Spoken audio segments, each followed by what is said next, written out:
Hello, everybody. Michael Gurian here at the What Boys Need as Males conference, and delighted to introduce Dr. Daryl Howard. He is works in Montgomery County, over in Maryland, and all around there. He's an instructional specialist. He's going to tell you more about himself. He we have worked with him. He's a Gurian certified trainer, and we have worked with him for a number of years. And you are really in for a treat on digging deep into helping boys of color. Daryl, thanks for being with us. You're welcome, sir. How are you? How's everybody making out in the weather on that side of town? Because we're about 12 inches deep over here in snow, so having fun Wow. here. Yeah, Have you had the ice storm yet? Or just no? I think it's a little combination of both. Oh, oh, well, stay safe. All right, well, we're gonna warm it up here, right in this session right now. So I'm eager to get started. All right, so good day, everyone. I'm gonna pull up my slides here and get us started.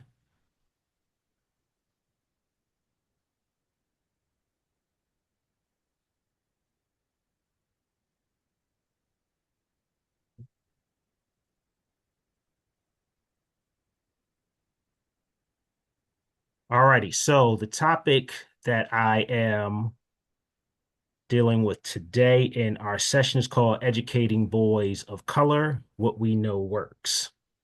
So, just a little bit about myself. Anytime I'm in a new space and I want to introduce myself, I figure a few pictures kind of help lead into that a little bit better than me just standing around talking about it. Um, but these are a few things that are important to me and how I got into this area of work. So, I am an equity instructional specialist, which means that in my school district that I work in, I do a lot of work around cultural proficiency, implicit bias work, teaching individuals how to be culturally responsive. I'm also the director of the Bond Institute for Boys, which I will talk about a little bit later. Former Maryland State Department of Education chairperson for Task Force on Black Boys and former school counselor. Outside of my 9 to 5, I radio show host and I specifically talk about education and boys.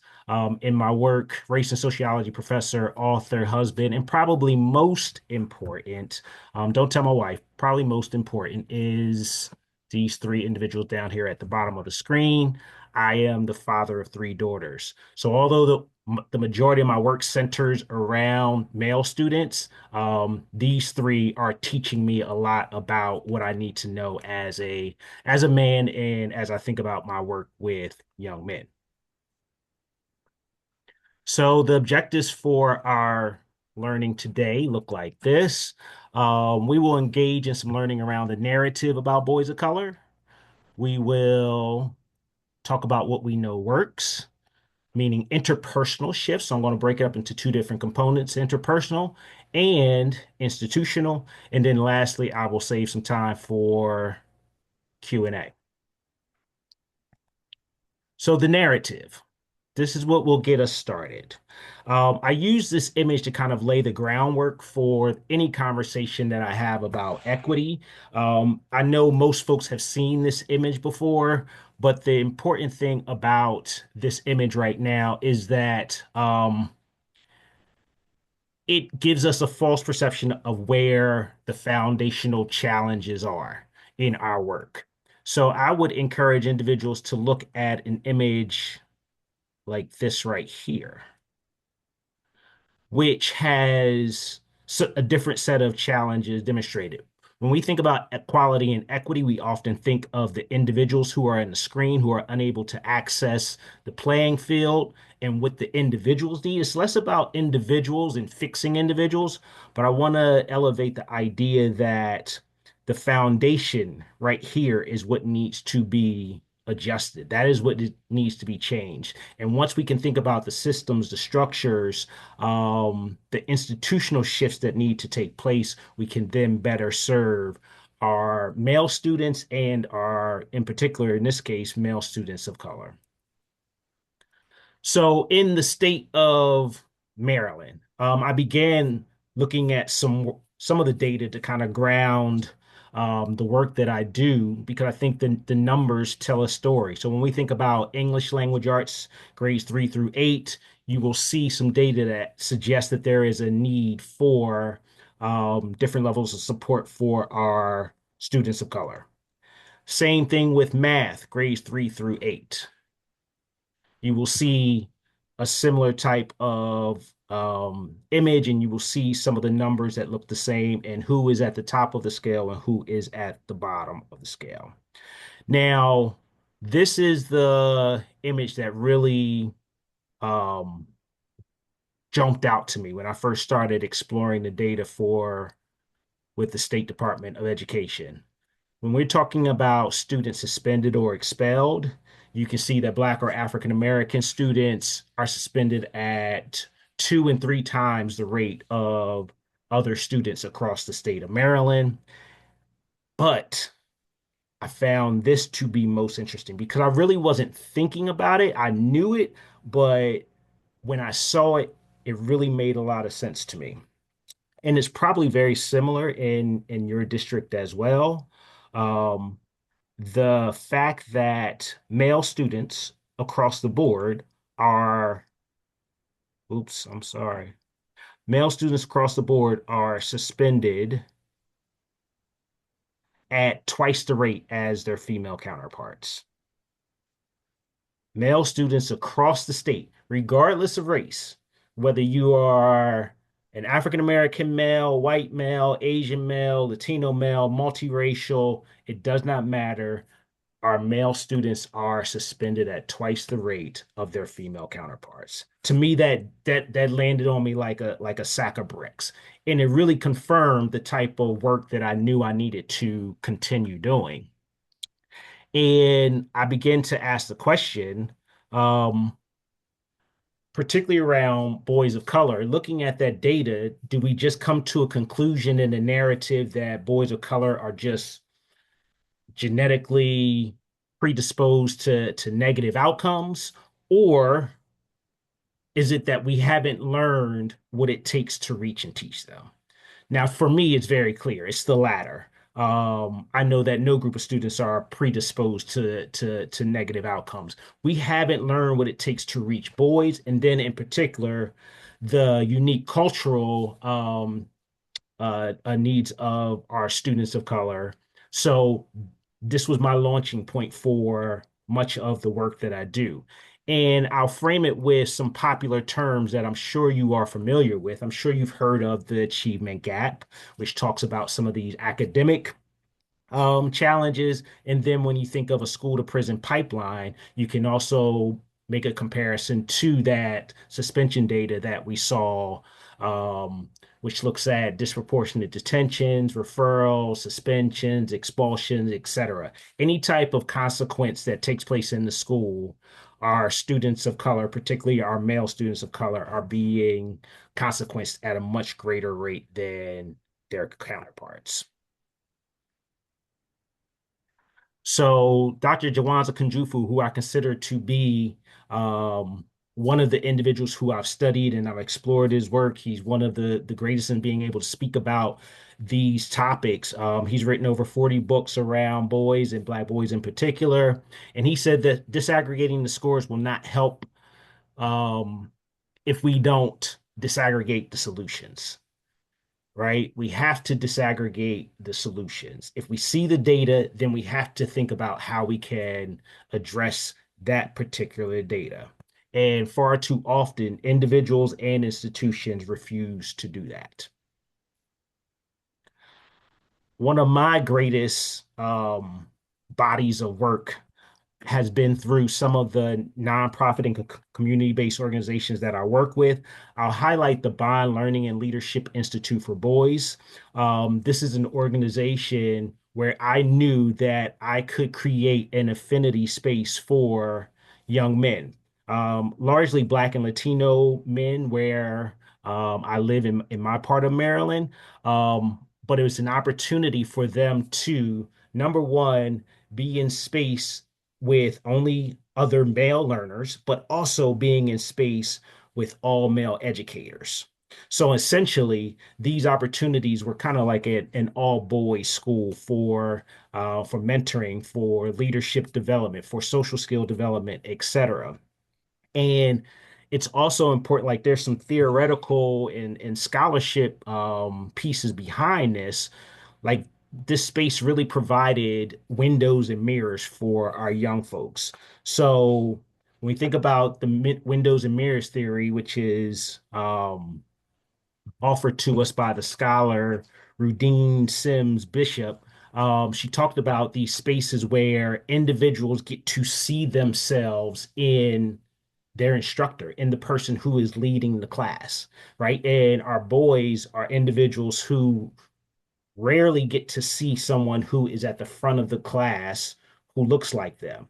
And particularly our boys of color, with only 1.3% of educators across the nation being Black men, they rarely see anybody who looks like them. In fact, I'll ask the 20 other people who are in this Zoom right now to, in the chat, put down how many Black or Latino male teachers you've had in your K-12 experience. And then we'll be able to really be able to see um, how we need to meet the needs differently because it is something that we don't often get to experience. So not only do we provide mirrors for them, but for students who don't look like the ones who are in front of the class, we provide a window for them, the window into the world, or what would it look like to have a Black or Latino male educator. And so that is important work as well. Now I can't see the chat, and maybe Dr. Gorian or Dr. Fletch could let me know what those numbers look like, an average. Yes, Uh, right now we're seeing one person said zero, they were in Asia, three, zero, zero, two, two, and two. Thank you for sharing that. And I think just looking at those numbers in the chat makes it clear that there's some challenges that we have here when you don't have someone that you don't think may have some of the same lived experiences that you have had. So this space provided those windows and mirrors for our boys. Now, I knew that my work had to expand beyond what I could do. So I'm going to offer two resources to you all today that I think will be helpful in highlighting what we know can work when working with our boys of color. One will be on the interpersonal side, meaning personal, relational, pedagogical, like what might educators consider doing differently. So I'll talk about that piece in a second. And then the other resource that I'm going to share with you more so looks at the institutional side, the systems and the culture shifts that can take place. School districts and organizations can create these types of changes when they think differently about the data that exists within their district. So let's get into this work around the interpersonal pieces. What we know works from the personal and the pedagogical. This quote began to sum up some of my work as I began to write this piece around some of these interpersonal shifts. And it says nationally, Black and Hispanic boys will spend the majority of their school experiences under cross-gender and cross-cultural supervision. Now, if you look at the data across any state, um, education is largely a female dominated profession. I don't think that anybody's going to argue with that. Now, in the state of Maryland, we're talking about 80% of the teachers being women, 79.6 or something like that. So 79.6 of those teachers who are women 60, I believe it's like 62% were white women, right? And so we live in a very diverse area right here outside of Washington, D.C. And what I had to do was start thinking about if I was a teacher, in particular, for an example, if I was a white woman teacher, what do I need to know about my students who have cultural and gender experiences that are completely different than my own? So, what does it mean to understand how little boys see education? And what do I need to understand about a racial component of someone who is African American or Latino or multiracial, what do I need to know about their experience so that when we share a classroom space, we are able to share and everyone feels included, everyone feels like they belong, no one feels othered or marginalized. And I am not operating with a myopic lens, but I'm operating with a lens that is inclusive of gender and culture in the space that we share. So I wrote a piece called Humanize and Educate for the National Association of Elementary School Principals. Very short piece that highlights three things that, from an interpersonal perspective, would make up some ground for individuals who have not had the experience of engaging students who do not share the same gender and cultural experiences they have.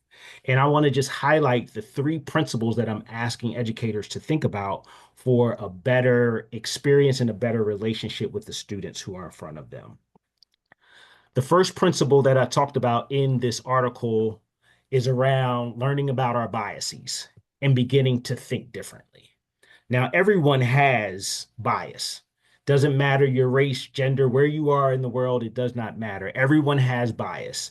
In fact, I'll read the definition down at the bottom. Implicit bias includes both favorable and unfavorable assessments of people, activated unconsciously and involuntarily, affecting our understanding, actions, and decisions.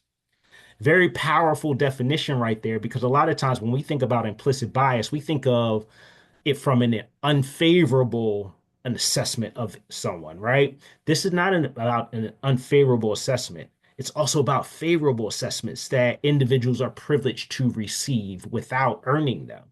So we have to think through that lens as well. And these snap judgments that come to our mind that live in our subconscious then guide our actions.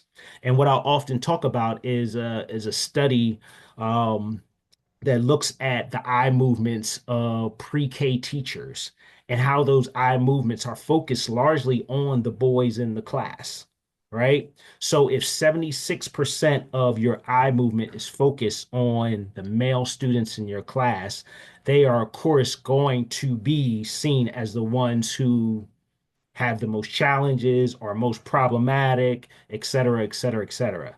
And then in the image, you can also see 23% of the time that the eye movement of the pre-K teachers were on the girls. So they are receiving a less attention in the classroom, which is unfair to them as well. So we have to begin thinking about how bias can impact the ways in which we engage our students.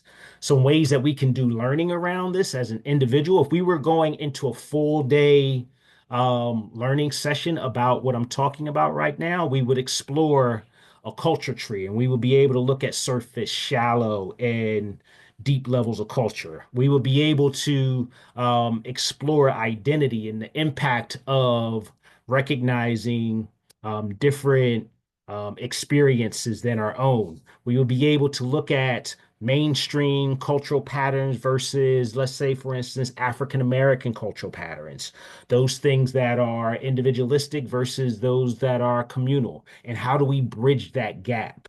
And bridging that gap is really anchored in being culturally responsive. The responsiveness is working towards something that is unfamiliar to you and ensuring that that thing that is unfamiliar to you becomes and is accepted as part of the class.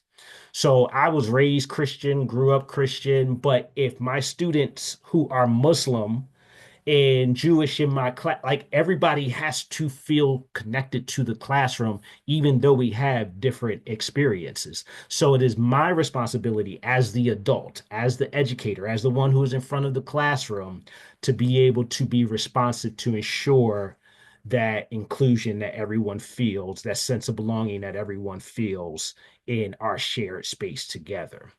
So that is some of the deep learning that I would do around learning about our biases. The second thing that I ask individuals to do in this short article is to leverage how boys learn. And you all, if you've been part of this 2 day conference, you've probably been doing a lot of work around thinking about the ways in which male learners are engaging the school space. You could talk about the development of the prefrontal cortex. You could talk about a number of different things that lead us to a better understanding of who they are. Dr. Gurian has an incredible body of work that asks us to consider some of these difference between male and female learners. We talk about neural rest states. We talk about oxytocin. We talk about aggression versus violence. All of these things are important for us to understand. We have to leverage how boys learn because school spaces are largely verbal emotive versus physical spatial. Another piece that I think is um, under discussed, if you will, is the stages of psychosocial development for our boys. When we think about our students who are in the primary grade, when we're talking about oh, well, actually, throughout the elementary school window of time, that K through 5 space, we're talking individuals who are in the industry versus inferiority stage. So every action, every critique, every praise will allow them to either feel industrious or inferior in that school space. Every time they are sent to the office, and they sit in front of the principal's office for 30 minutes, an hour. You may go out to lunch as a teacher and you come back and that student is still sitting in front of the principal's office. They've not only lost instructional time, but they've lost the will to be there, the interest in being there, and they begin to develop that inferiority like, this place is not for me. You begin to develop that through the actions of the adults who are in the building, um, and not recognizing what you may need in the classroom. So that becomes part of the connection, that or and the disengagement that one has with school. The second piece is around those who are in secondary school settings. So looking at ages largely 12 through 18, identity versus role confusion. If we know anything about teenage boys, those who are in adolescence, we know that much of who they are is determined by their public persona, how well they do in sports, how they demonstrate how I bet you I'm faster than you. I bet you I can jump higher than you. I bet you I'm stronger than you. I bet like all of those things matter to them in terms of wins and losses on this road to manhood. And so that's why classes like, for instance, what's the student's favorite class? We all know male student's favorite class. I see you, Dr. Fletch, PE. And I can ask that question anywhere with any audience, and it will sound like a choir. PE. Everybody knows that. Why? Because you get to run, you get to jump. You're not sitting in chairs, you're not writing a whole lot. There's a greater sense of autonomy of your own body and being able to move, but also the competition piece allows for clear winners and losers.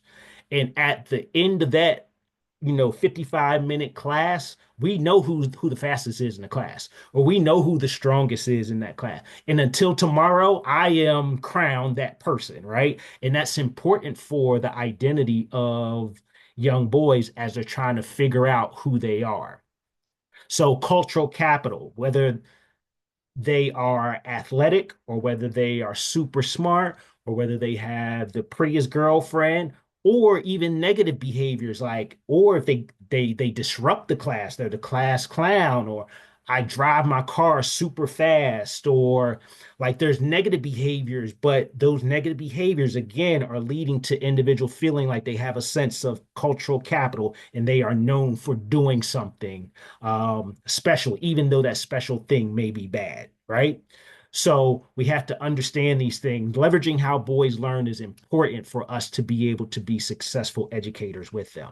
And lastly, in terms of in terms of interpersonal pieces, the last thing that I wrote is love Black boys like your own.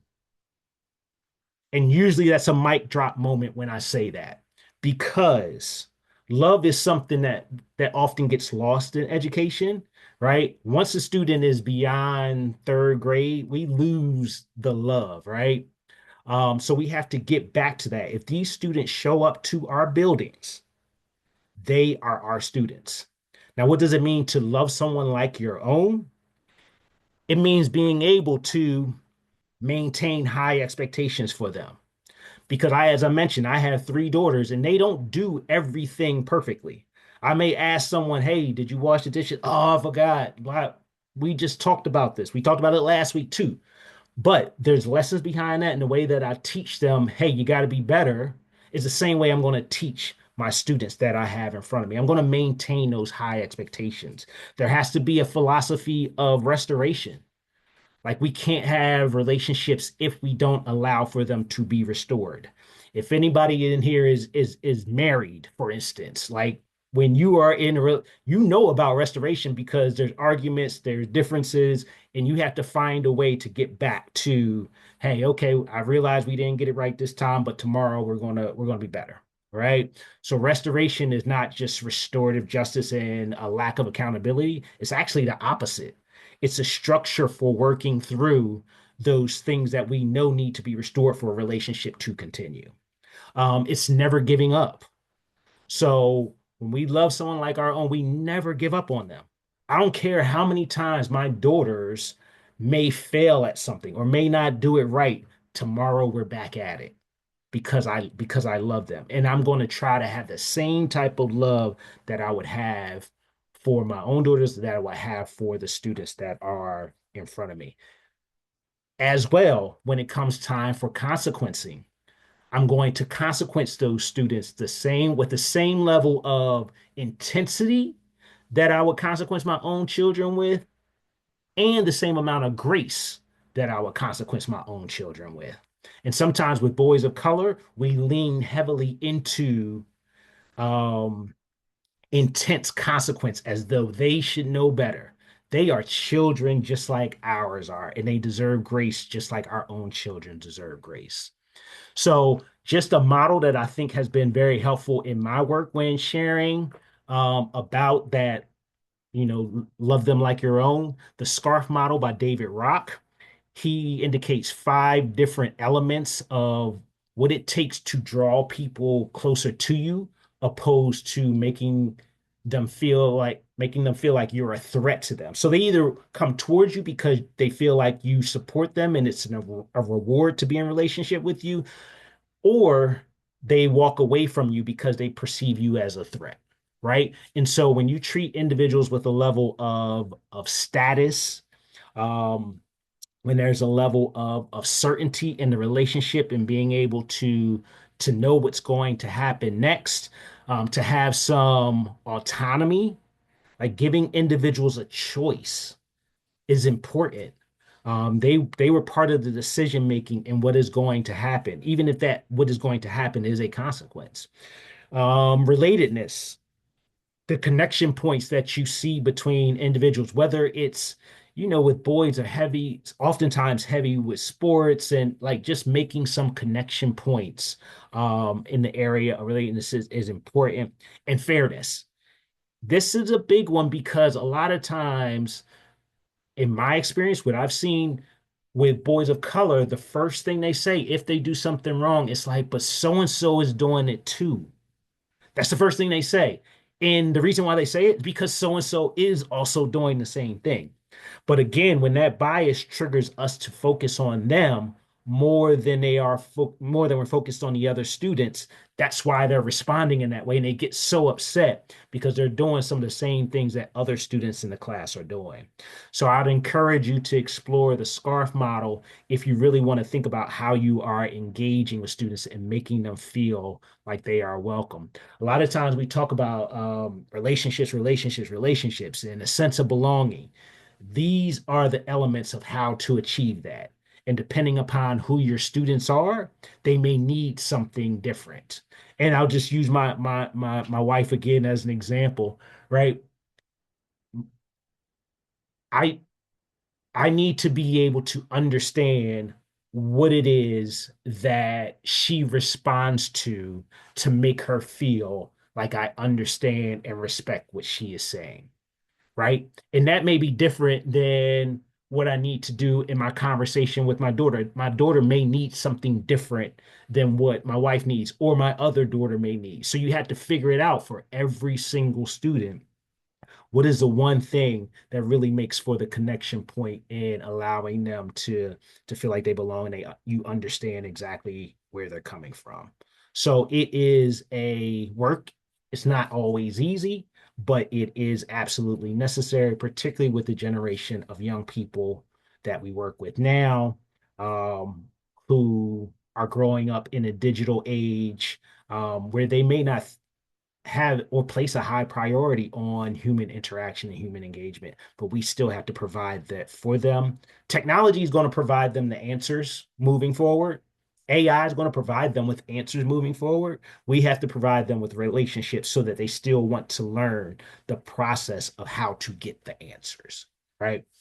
So that's a little bit about the interpersonal shifts that need to take place if we're thinking about how we can best engage our boys of color. So if there is one question maybe that someone would want to put in the chat, I'm happy to take that before I move to the next phase of this session. Ooh. Okay, Dr. Howard. So Yes. let me see if there's a question. We don't have any questions in the chat as of right now. Okay. No worries. No worries. Thank you for sharing the resource.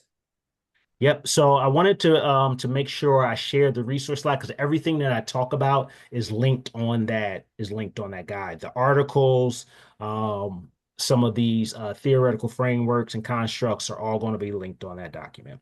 All right. Okay. So let's keep moving. So what we know works from the institutional lens. So if we're teachers, then what I just offered you, those three elements of learning about your bias so that you can think differently, leveraging how boys learn so that you can instruct differently, and loving Black boys like your own so that you can engage them differently. You're content with that because that's your lane. You are an instructor, you work with students in a classroom. Those things are helpful for you and for your pedagogy, for your practice.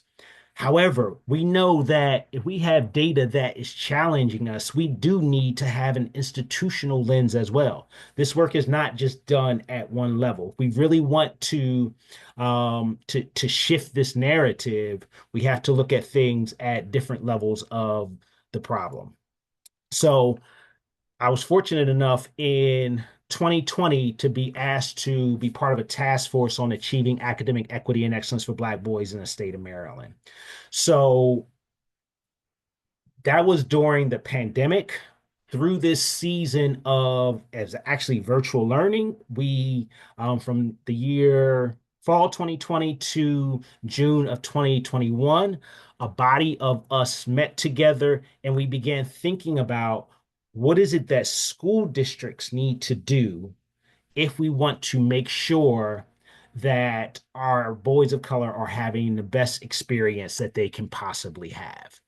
So this was led by Dr. Vermel Green, who was a state board member at the time in the state of Maryland, and she worked closely with the superintendent here during that time to pull together this task force of individuals, of parents, of professors, of instructional specialists, community leaders, school board members, etc., to think about what can we provide to our 24 school districts so that they have a way of looking at this challenge differently.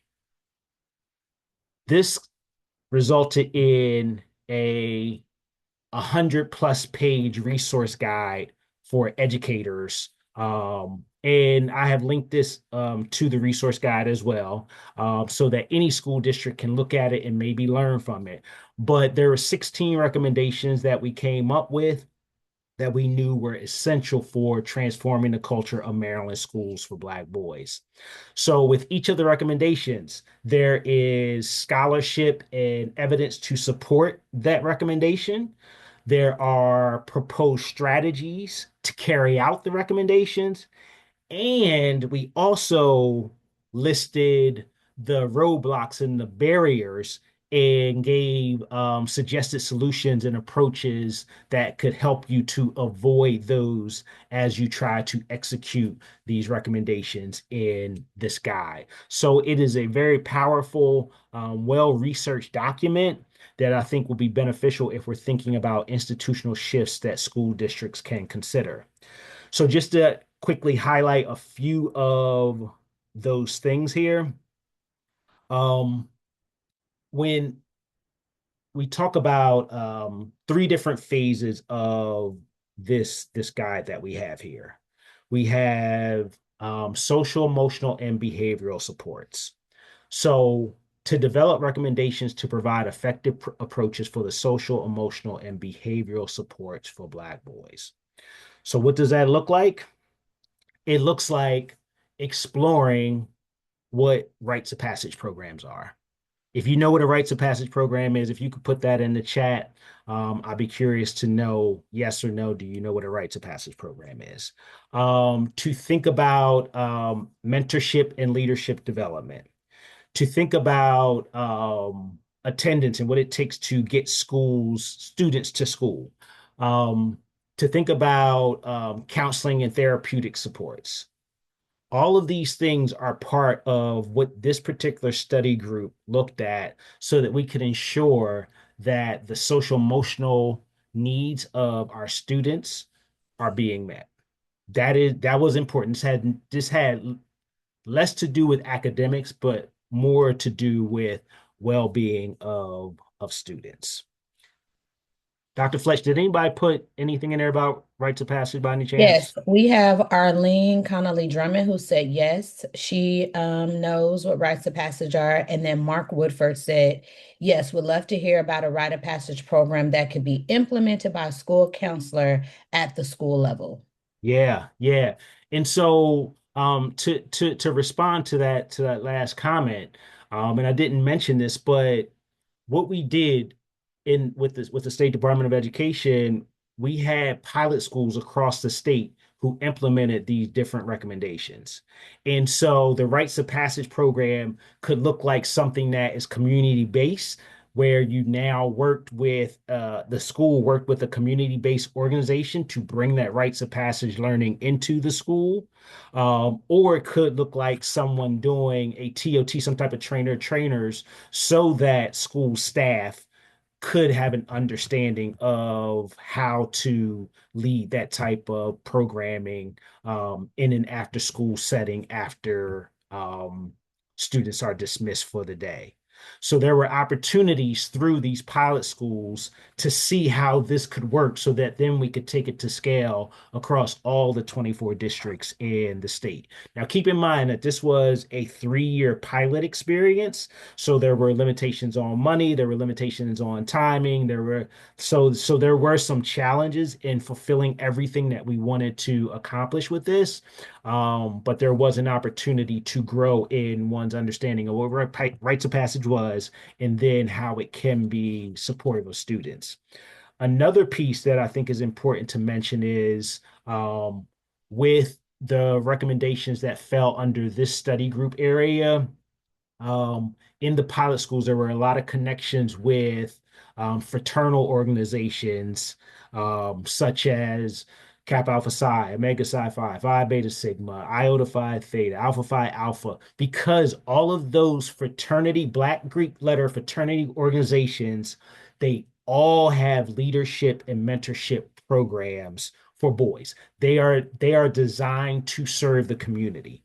Unfortunately, many school districts don't always know about those organizations, and a lot of times those organizations don't have a contact point at a school or school district so that those services could be afforded to them and that partnership could be established. But that was one thing that developed at a number of schools under this particular study group set of recommendations. Dr. Fletch, did you want to jump in? It looks like you were kind of leaning in. Do you have a question or a thought? No, I was just saying, I was in agreement with you, and I was saying the one thing that stands out to me too is that although the organizations you name are historically Black, we also are seeing a increase in our Hispanic Latino fraternities and sororities as well that could Certainly. be to support um, in the development of these rites of passage as well. Certainly. Certainly. And to Gordon Clay's point, I think you're hitting the nail on the head, right? Everything's a rites of passage. Everything's a rites of passage in many ways. And when students don't have a pro-social space for that development and understanding of these um these markers of when you have reached a certain point in your life, whether that's manhood or what have you, you get individuals get lost. So whether it is the Boy Scouts, whether it's fraternities, whether it's through your church, whether it's the military, these are the things that individuals, particularly boys, need to be involved in because they are measuring themselves who are on a similar path, right? So I appreciate you elevating that point and the point that sometimes when you don't have those, prison becomes a rite of passage for individual, and that's incredibly problematic and what we want to avoid. All right, so study group number two really looked at what we were talking about earlier with those windows and mirrors, the importance of finding a way to increase that number of Black and Latino male educators in schools. Again, only 1.3 and less than 3.0 total for Black and Latino men who are standing in front of a classroom. Now, again, we know that education by and large is a female dominated profession. We are not shifting that on its head. However, what can we do to increase that number? So, this study group looked at a number of different practices and approaches, starting from grow your own programs or different types of apprenticeship programs, moving para-educators, moving folks who may be in security or in different types of other union specific types of jobs that interact with students, but then finding a way for them to get into the classroom. So this group was important in elevating that windows and mirrors because we recognize the importance of being able to see oneself in front of the classroom.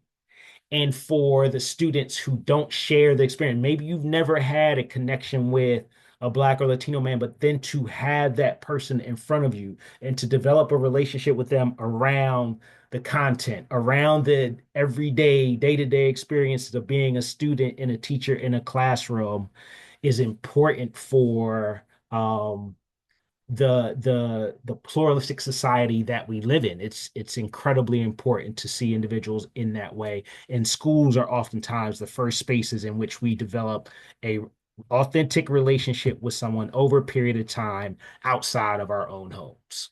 So this study group was incredibly important too in their work, and they offer a handful of recommendations on how school districts can begin to shift this particular area of work. Lastly, I was in charge of leading the curriculum and instruction study group. So our focus was on some of the things that we talked about today, the instructional approaches to engaging boys and Black boys in particular. So, and you may hear as I'm talking, some of this is most of this is about boys in general. I will not ignore the racial component, but if we can learn how to create better learning experiences for boys across the board, it is going to improve outcomes for every student in the school.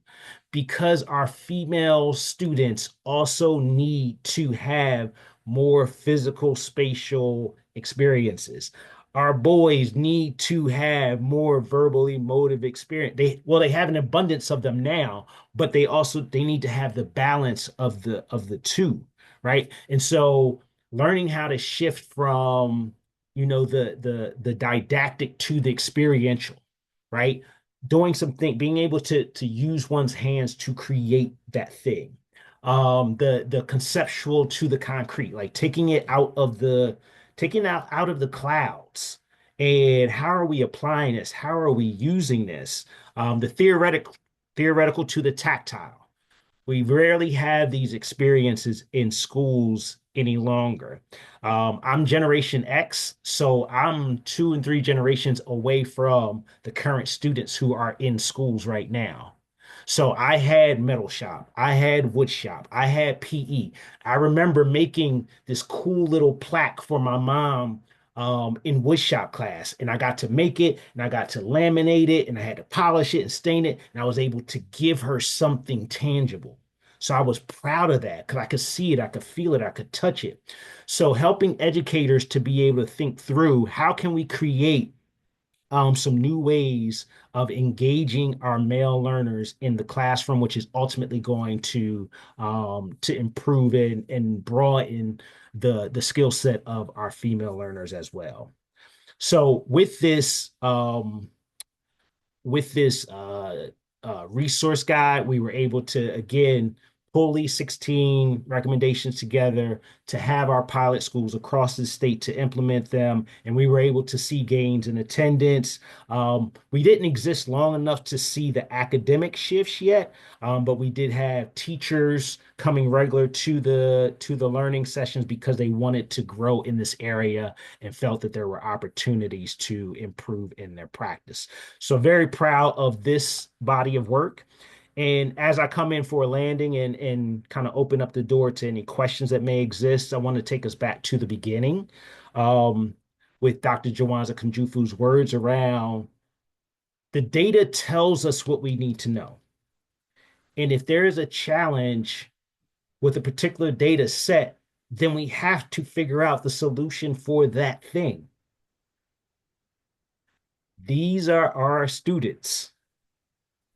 Like if you, and particularly if you are a public school educator, you signed a contract.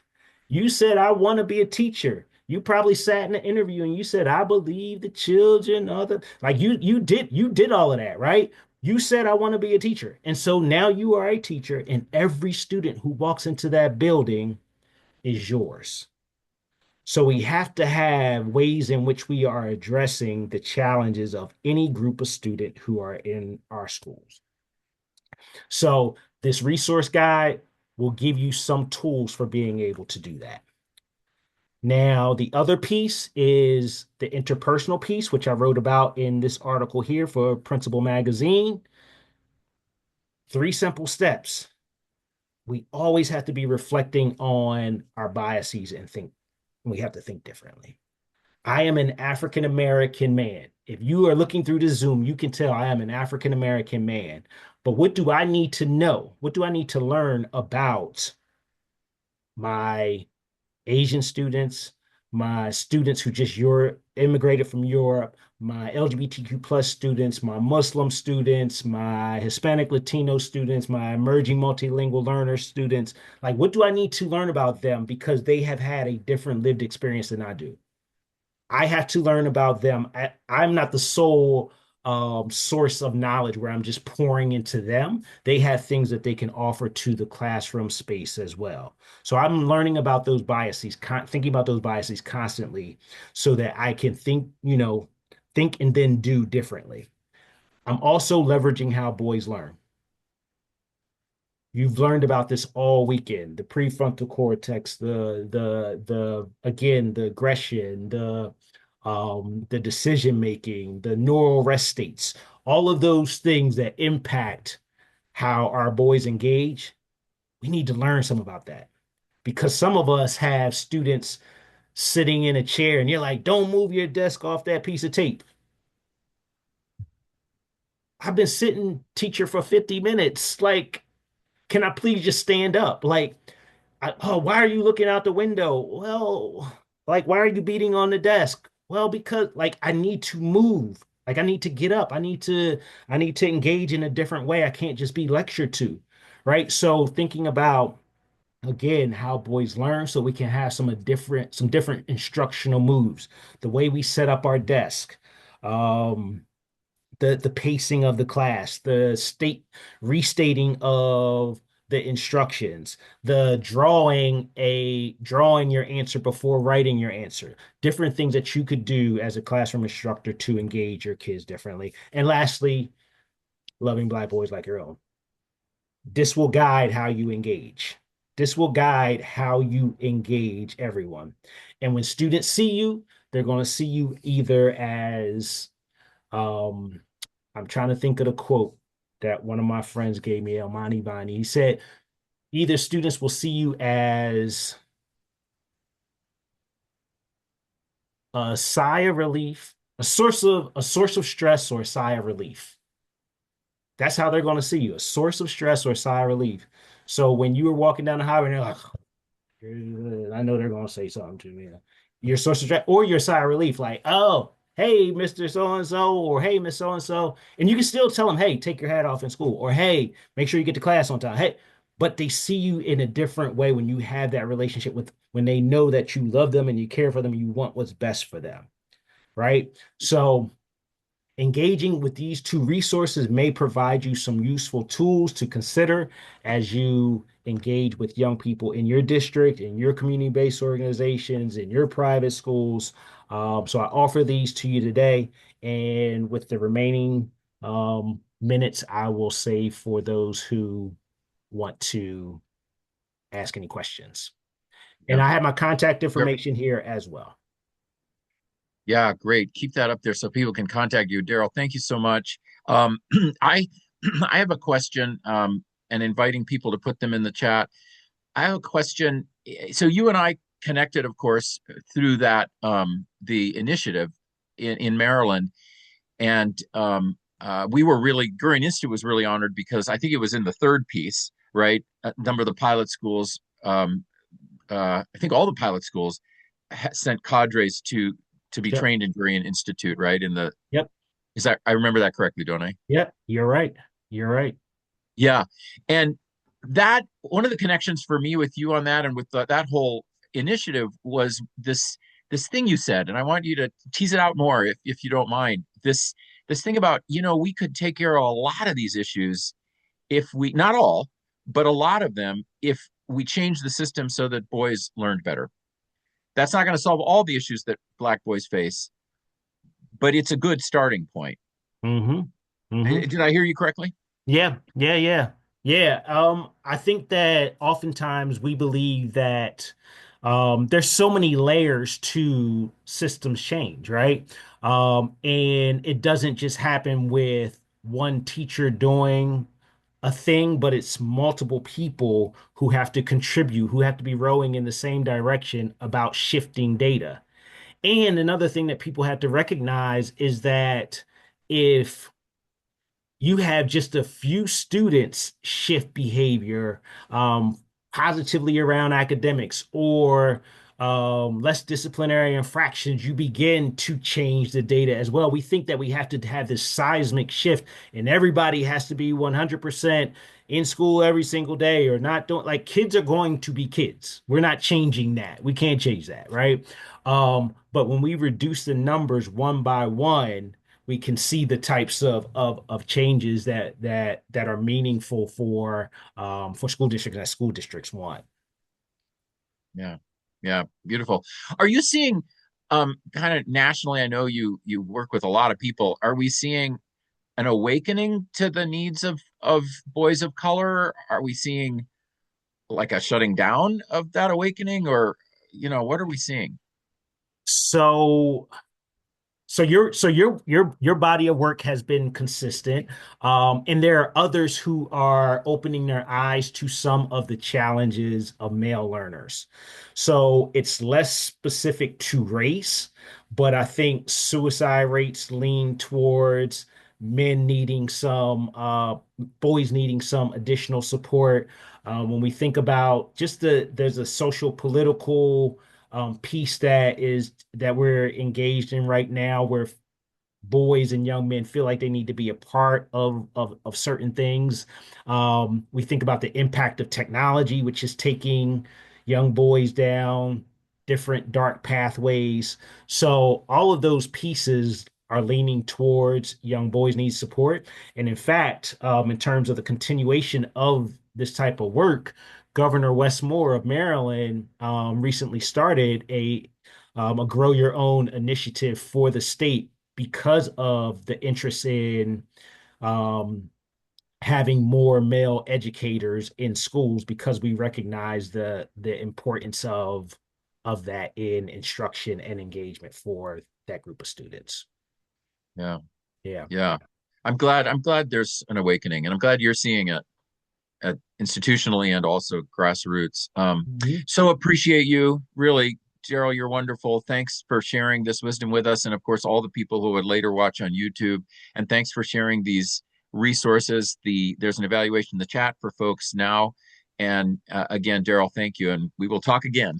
You are welcome. And I'm going to put the resource guide in the chat one more time as well, just so folks can have it.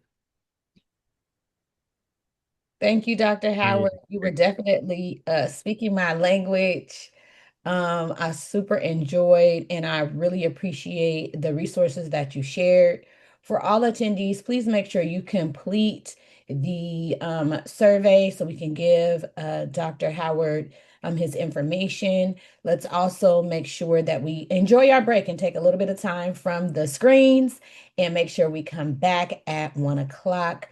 Please look at your conference at a glance when you get the opportunity. Enjoy your lunch. Again, thank you, Dr. Howard.